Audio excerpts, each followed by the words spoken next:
پیش خدمت ہے شہرنامہ آواز۔ عالمی سطح پر یہ محسوس کیا جا رہا ہے کہ امریکی صدر ڈونلڈ ٹرمپ کے لیے دقتیں پریشانیاں بڑھ رہی ہیں۔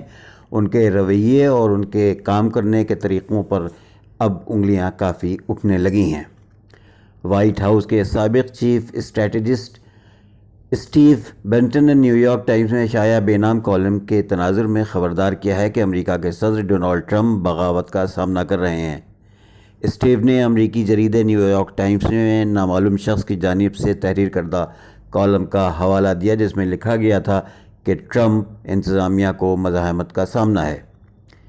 اسٹیو نے واضح کیا کہ صورتحال مزید کشیدہ ہو سکتی ہے، یہ ادارے پر براہ راست حملہ ہے اور خالصتاً بغاوت ہے۔ نیو یارک ٹائمز کے مطابق 5 ستمبر کو کالم جو شائع ہوا ہے جسے ٹرمپ انتظامیہ کے اعلیٰ افسر نے تحریر کیا ہے۔ کالم نگار نے ڈونلڈ ٹرمپ کی غیر اخلاقیت پر شدید تنقید کی ہے اور کہا ہے کہ ان کی انتظامیہ کے بیشتر اعلیٰ افسران بڑی جافشانی سے ٹرمپ کے فرسودہ ایجنڈوں پر کام کر رہے ہیں۔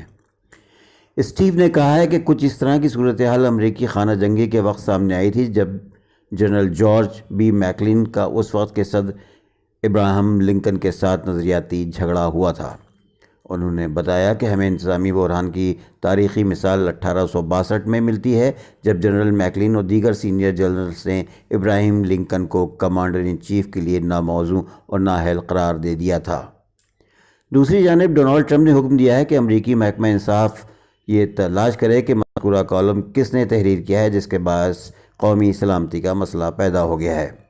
واضح رہے کہ اسٹیو کو ڈونلڈ ٹرمپ نے اگست 2017 میں برطرف کر دیا تھا۔ اس کے علاوہ انہوں نے کہا کہ ریپبلک انتظامیہ میں بعض ایسے افراد ہیں جو سمجھتے ہیں کہ ڈونلڈ ٹرمپ امریکہ کے صدر ہونے کی اہلیت ہی نہیں رکھتے ہیں، یہ ایک بحران ہے۔ انہوں نے وضاحت پیش کی کہ میں کوئی سازشی شخص نہیں ہوں، میں کہہ چکا ہوں کہ اسٹیبلشمنٹ میں کوئی سازشی گروپ نہیں، یہ سب کچھ واضح ہے۔ اس حوالے سے انہوں نے خبردار کیا ہے کہ وائٹ ہاؤس میں جاری کشیدگی کے حوالے سے ڈیموکریٹک پارٹی کے لبرل پروگریسو خصوصاً برنی سینڈرز زیادہ خوش نہیں ہوں گے۔ شکریہ۔